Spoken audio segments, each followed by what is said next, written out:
Good morning, class.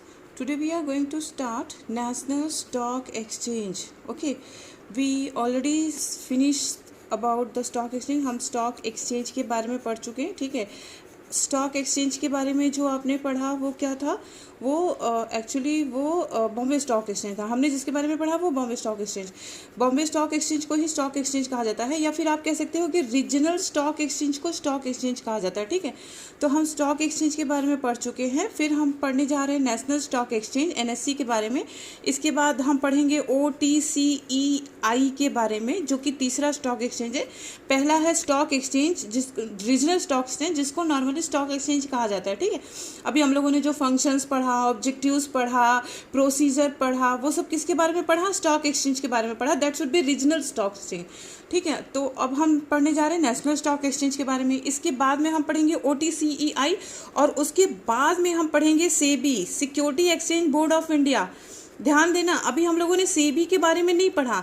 अभी जो functions वगैरह पढ़ा वो स्टॉक एक्सचेंज का था. स्टॉक एक्सचेंज और security exchange board of India दोनों अलग अलग है. स्टॉक एक्सचेंज रीजनल ऑफिस को कहा जाता है. ठीक है, जो रीजन वाइज ऑफिस है, हर एक रीजन में जो है, जो कि हमारे पास 24 है, all over India 24 regional office है. ठीक है, तो स्टॉक एक्सचेंज उस रीजनल ऑफिस को कहा जाता है. Bombay stock exchange, Delhi stock exchange, Calcutta stock exchange, तो जैसे जितने स्टॉक एक्सचेंज है वो उसको स्टॉक एक्सचेंज कहते हैं, जो रीजन वाइज होता है. ठीक है, SEBI अलग है. SEBI इन तीनों का कॉम्बिनेशन है. तो हम लोगों ने स्टॉक एक्सचेंज के बारे में पढ़ लिया. जैसे मान लो कि हमने अकाउंटेंसी के बारे में पढ़ लिया, अब हम इकोनॉमिक्स के बारे में पढ़ रहे हैं, फिर हम इंग्लिश के बारे में पढ़ेंगे, फिर हम पूरा ओवरऑल स्कूल के बारे में पढ़ेंगे. तो SEBI एक स्कूल है, इन तीनों का हेड है. ठीक है, तो SEBI के बारे में हम बाद में पढ़ेंगे. अभी फिलहाल हम नेशनल स्टॉक एक्सचेंज के बारे में पढ़ते हैं. नेशनल स्टॉक एक्सचेंज, OTCEI और SEBI, ध्यान देना. हाँ, ये जो स्टॉक एक्सचेंज है जिसको हम रीजनल स्टॉक एक्सचेंज बोलते हैं, जिसमें से सबसे बेस्ट वाला है BSE, दैट इज़ द सबसे बड़ा जो है बॉम्बे स्टॉक एक्सचेंज, जिसको हम ऑलरेडी पढ़ चुके हैं कि 1975 में स्टैब्लिश हुआ था. क्लियर है. SEBI जो है ये 1988 में स्टैब्लिश हुई है. SEBI जो है इसका ऐसे याद रखा जाता है कि ये भी देखो ऐसे करोगे तो 8 बन जाएगा, और ये भी ऐसे करोगे तो 8 बन जाएगा, 88. ठीक है, तो SEBI को इसी तरह से याद किया जाता है कि ये 1988 में स्टैब्लिश हुई. लेकिन जो 1991 का रिफॉर्म आया, आपने रिफॉर्म पढ़ा ना, LPG आया, इकोनॉमिक्स में आपने पढ़ा. ठीक है, 1991 के रिफॉर्म ने क्या किया, एक नया स्टॉक एक्सचेंज चला दिया, that is the national stock exchange. फिर एक चला OTCEI, और SEBI को स्टैट्यूटरी का लेवल मिल गया. स्टैट्यूटरी का लेवल मिल गया, वो आगे हम लोग चल के पढ़ेंगे जब SEBI के बारे में पढ़ेंगे. लेकिन कब हुआ ये 1991 के रिफॉर्म के बाद ही हुआ. 1991 के रिफॉर्म के बाद, जैसे ही 1991 का रिफॉर्म हुआ, नेशनल स्टॉक एक्सचेंज स्टैब्लिश हो गया. ठीक है, नंबर 1.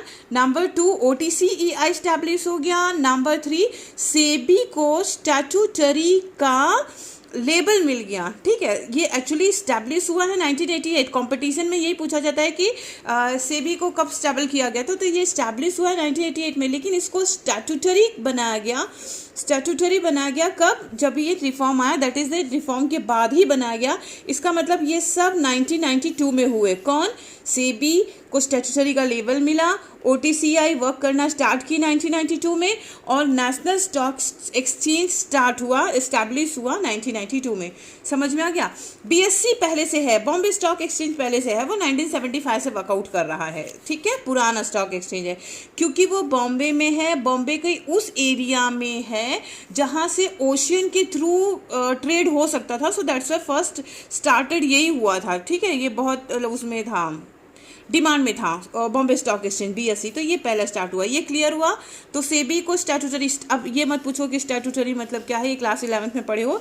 स्टैट्यूटरी का मतलब होता है कि इसको गवर्न करेगी गवर्नमेंट, लेकिन पेमेंट जो होगा, मनी ट्रांजेक्शन जो चलाएगी वो प्राइवेट चलाएगी. देखो 3 होता है, प्राइवेट कंपनीज होती हैं, पब्लिक कंपनी होती हैं, और स्टैट्यूटरी कंपनीज होती हैं. ठीक है, private company fully govern and control by the public, private persons. Public companies जो होती हैं वो controlled and govern by the government, लेकिन स्टैट्यूटरी जो होती है वो controlled by the government but payment made by the government but control by the private person. Payment made by the government. Statutory में क्या होता है, जैसे ये है अपना भेल है ना, सेल है, steel authority of India limited, तो ये सब स्टैट्यूटरी कॉर्पोरेशन है। क्या कहते हैं, जितने भी स्टैट्यूटरी बैंक्स हैं जो, ये सब स्टैट्यूटरी कॉर्पोरेशन है। पैसा इसमें बैंक उसका लगता है, गवर्नमेंट का लगता है। पैसा किसका लगता है, गवर्नमेंट का लगता है। पेमेंट एम्प्लॉय को पेमेंट गवर्नमेंट करती है, लेकिन उनसे काम प्राइवेट वाले करवाते हैं। तो ये है स्टैट्यूटरी, इसका स्टैट्यूटरी का ये मतलब होता है। ठीक है, let us go for the national stock exchange.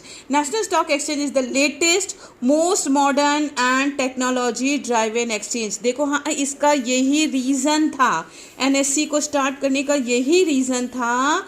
1992 के रिफॉर्म, 1991 के रिफॉर्म के बाद ये जो ट्रांजेक्शन है शेयर वाला, वो ऑनलाइन शुरू हुआ, और ऑनलाइन शुरू करने के लिए नेशनल स्टॉक एक्सचेंज बना। अदरवाइज तो रीजनल स्टॉक एक्सचेंज तो काम कर ही रहे थे ना, नेशनल स्टॉक एक्सचेंज की क्या जरूरत थी। तो नेशनल स्टॉक एक्सचेंज को ऑनलाइन शुरू किया। अब आप सोचेंगे तो क्या बॉम्बे स्टॉक एक्सचेंज ने ऑनलाइन नहीं किया, लेकिन जब इसने कर लिया तब उसने भी धीरे धीरे शुरू कर दिया। ठीक है, तो फिर पहले जो शुरू किया वो national stock exchange. Bombay stock exchange physically distribute करता था, लेकिन नेशनल स्टॉक एक्सचेंज ने ऑनलाइन करना शुरू किया, तो ये नेशनल स्टॉक एक्सचेंज बना। ठीक है, ये मॉडर्न टेक्नोलॉजी पे आया हुआ था। इनकॉर्पोरेटेड हुआ 1992 में। सोचा गया कि भाई नेशनल स्टॉक एक्सचेंज स्टार्ट करेंगे हम लोग। रिकॉग्नाइज्ड हुआ, मतलब इसको नाम मिला 1993 में, और इसने अपना फंक्शन शुरू कर दिया 1994 में, जस्ट ईयर आफ्टर ईयर, लेकिन शुरू हुआ है 1991 के रिफॉर्म के बाद। क्लियर है, ठीक है। Objectives of national stock exchange, ये इस चैप्टर से 6 to 7 मार्क का क्वेश्चन आता है। यहाँ से 1 नंबर का ये आ सकता है, इसमें से कुछ भी पूछा जा सकता है, और 4 to 5 मार्क्स का ये आ सकता है, that is the objectives of national stock exchange. देखो ये है नेशनल, इसका ये भी एक रीज़न था। ठीक है, स्टॉक एक्सचेंज जो था हमारा रीजन वाइज था, बॉम्बे का हो गया या दिल्ली का हो गया या कलकत्ता हो गया, ये नेशनल वाइज हो गया ना। नेशनल वाइज मतलब यहाँ पे सबके मिलेंगे। पहले यहाँ सिर्फ बॉम्बे वाले ही मिलते थे, कलकत्ता वाले में कलकत्ता के मिलते थे, कलकत्ता की कंपनी के मिलते थे। ठीक है, अब तो सब में सब मिक्स हो गया, वो मैटर नहीं करता है अब, लेकिन जब स्टार्ट हुआ था तब वो उस रीजन के ही शेयर्स अवेलेबल होते थे। नेशनल स्टॉक एक्सचेंज नेशनल के साथ साथ इंटरनेशनल को भी लेकर आ गया, तो इसीलिए ये नेशनल स्टॉक एक्सचेंज स्टार्ट हुआ था। तो इसने सबसे पहला इसका ऑब्जेक्टिव क्या था, देखो, establishing a nation wide trading facility for all types of security, है ना। कोई भी सिक्योरिटी आप नेशनल स्टॉक एक्सचेंज से परचेस कर सकते हो। National stock exchange is also situated in Mumbai, Bombay में ही है। बॉम्बे पुराना नाम था, अब तो उसको कहते हैं मुंबई। ठीक है, चेंज होके मुंबई हो गया है, आप लोगों को ये बात तो पता ही होगी। ठीक है, तो नेशनल स्टॉक एक्सचेंज ऐसा स्टॉक एक्सचेंज था जिसमें पूरे कंट्री के कोई भी कंपनी के शेयर अवेलेबल होते थे, बट एबो 5 करोड़, वो 5 करोड़ के ऊपर की कंपनी का, उस कंपनी का पेड अप कैपिटल 5 करोड़ के ऊपर का होना चाहिए। उस पेडअप कंपनी का मतलब उस कंपनी का पेडअप कैपिटल 5 करोड़ के ऊपर होना चाहिए। अगर 5 करोड़ के नीचे है तो वो OTCEI में जाएगा। ठीक है, OTCEI हम लोग बाद में पढ़ेंगे, अभी तो फिलहाल NSE पढ़ रहे हैं। तो इसमें 5 करोड़ की जिस कंपनी का पेडअप कैपिटल 5 करोड़ और उससे ऊपर होता था, वो सब इसमें रहती थी नेशनल स्टॉक एक्सचेंज में। पूरे कंट्री की कोई भी हो सकती है, नेशनल और इंटरनेशनल दोनों। तो ये पूरे नेशन को एक ही जगह लेकर आया, है ना, क्योंकि इसमें रीजन वाले में तो रीजन का ही था, ये पूरी कंट्री को एक जगह लेकर आया। ठीक है, ensuring equal access to investors, सारे इन्वेस्टर्स को इक्वल एक्सेस देता था, एंड अप्रोप्रिएट कम्युनिकेशन नेटवर्क भी बनाता था।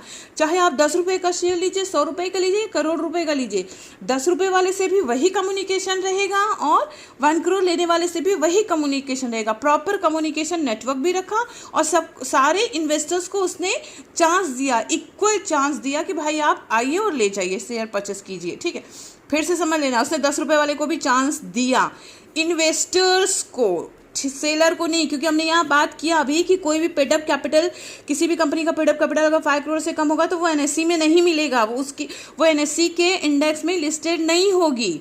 वो निफ्टी में लिस्टेड नहीं होती। निफ्टी क्या होती है, निफ्टी NSE का इंडेक्स नंबर है। ठीक है, उसमें लिस्टेड नहीं होती है वो, क्योंकि वो 5 करोड़ के नीचे की है। वो सारी चली जाती हैं OTCEI में, वो कंपनियाँ। ठीक है, फिर providing a fair and efficient and transparent security, online हो गया, एकदम ट्रांसपेरेंट है, है कि नहीं। अगर ऑनलाइन है तो एकदम ट्रांसपेरेंट, आप कभी भी ओपन करके अपना देख लीजिए कि क्या चल रहा है क्या नहीं चल रहा है।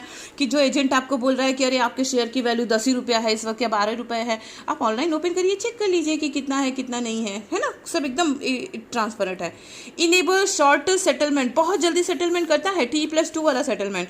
T+2 सेटलमेंट मतलब होता है ट्रांजेक्शन के, जिस दिन ट्रांजेक्शन हुआ उसके 2 दिन बाद तक में आपके पैसे आपके पास आ जाएंगे। या तो अगर आपने खरीदा है तो सेल सर्टिफिकेट आपके पास आ जाएंगे, और अगर आपने रिटर्न किया है तो पैसे आपके वो T+2 का ट्रांजेक्शन चलाता है हमेशा, ठीक है। स्टॉक एक्सचेंज T+2 का ही ट्रांजेक्शन लेके चलता है। T+2 मतलब जिस दिन का ट्रांजेक्शन हुआ उसके 2 दिन में। T+5 T+7 भी होता है, T+5 T+7 भी होता है, डिपेंड करता है कि कंपनी, जैसे हम लोगों ने पहले भी पढ़ा कि अगर उस जिस कंपनी के शेयर आपने परचेस किया है अगर आप उसको रिटर्न करने जा रहे हो, लेकिन कोई और परचेसर भी तो मिलना चाहिए, बहुत पुरानी कंपनी है, वाइंड अप में जाने वाली है, कोई पूछता नहीं है उसको, तो उसके शेयर थोड़ा सा रिटर्न होने में दिक्कत भी करती हैं, ठीक है, इतना ईजी भी नहीं है transaction. Meeting international benchmark and standard, international benchmark बनाता है भाई। आप अगर जैसे कि रिलायंस के, अमेरिका में किसी ने रह के रिलायंस के शेयर खरीद ले तो कहेगा हमारे पास रिलायंस के शेयर हैं। अगर हम लोग MIT के, है ना, अगर हम लोग MIT का शेयर खरीदते हैं, ये MIT इंटरनेशनल टेक्नोलॉजी का कॉलेज है, अमेरिका का सबसे बड़ा कॉलेज है इंजीनियरिंग का। अगर हम उसके शेयर खरीदते तो यहीं बैठे बैठे हम कहेंगे हमने MIT का शेयर खरीद लिया। तो इंटरनेशनल बेंचमार्क करती है। आई थिंक सो क्लियर हो गया होगा NSC।